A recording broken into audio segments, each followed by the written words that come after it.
How good is Jalen Brunson really? In 2026, Jalen Brunson led the New York Knicks to their first championship in over 50 years.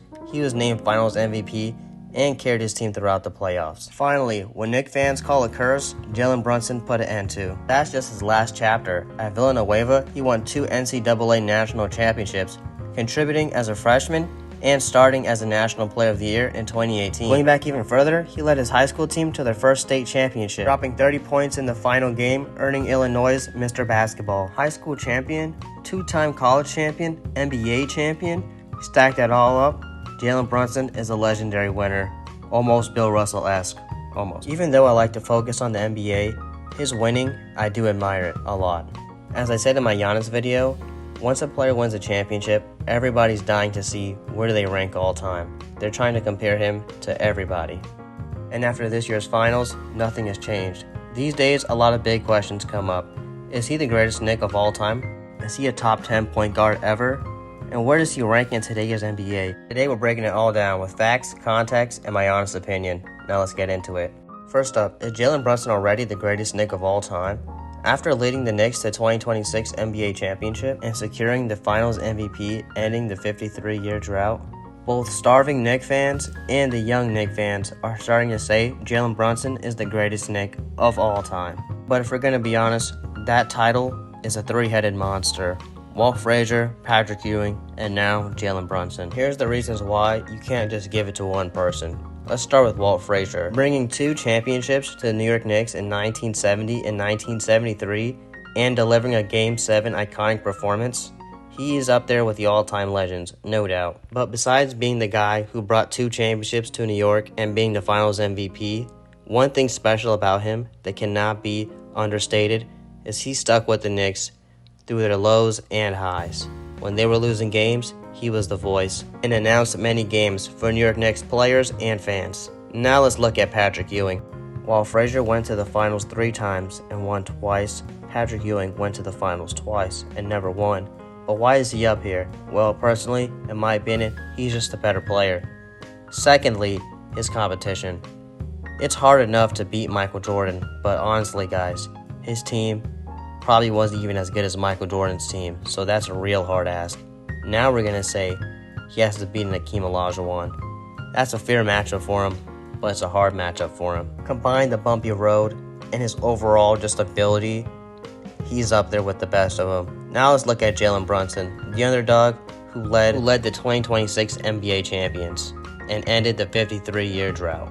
With monster performances in the finals, and honestly, keeping them relevant in the last 4 years, keeping them in the Eastern Conference Finals, and beating a player who a lot of people favored and thought he'd dominate the league. Jalen Brunson has a championship over Patrick Ewing, and his team was not as good as Walt Frazier. Walt Frazier played with Willis Reed, who is honestly not too far off from this Big 3 conversation himself. And I think there's a clear difference between him and the other Knicks behind him. It's hard, but not impossible. If Jalen Brunson continues to win, or just stays on the Knicks, he might just beat them when it's all said and done.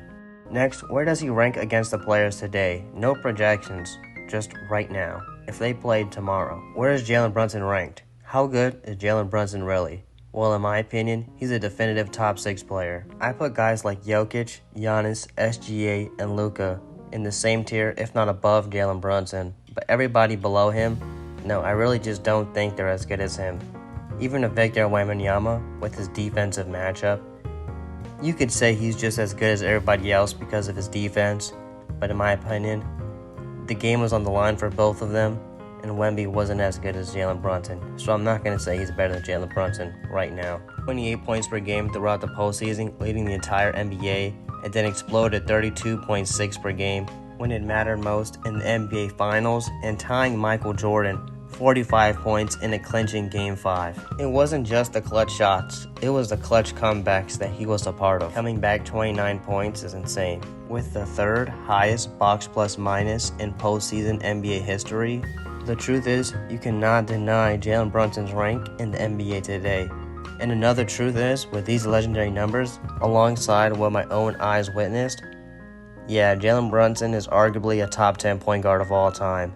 And personally, he is somewhere between 9 and 10. 10 if the world ended today and he could not do anything to to further advance his career. But 9, because in my opinion, he definitely will do something to advance his career. I can absolutely understand why someone would say Kyrie Irving is better. I just don't do it because when he was on his own team, he didn't put up top 10 point guard performances. He really didn't. Luka Doncic didn't win the championship, was hurt in the finals. So I'm still going to give him the nod. Isaiah Thomas has longevity. Isaiah Thomas is a very good player, but I do think some people don't know how good that Pistons team really was. SGA, he's above Jalen Brunson right now, but honestly, these guys, they're really close. I'm going to shout out and say sorry to any Steve Nash fans. I can honestly see where you'd have him somewhere here because, spoiler alert, he's definitely not in the upper top 5 or the upper half of the list. But he is definitely someone who's up there. You want to say he's better than Jalen Brunson because of his career. Not peak, but what he did in his career. Okay, I can understand that. John Stockton, as a career thing, I can understand that. But I'm not going to accept your Russell Westbrook arguments. Tell your boy, make it past the first round. This is it for today's video and my answer to the questions of 2026. How good is Jalen Brunson really? Thank you guys for watching. See you never.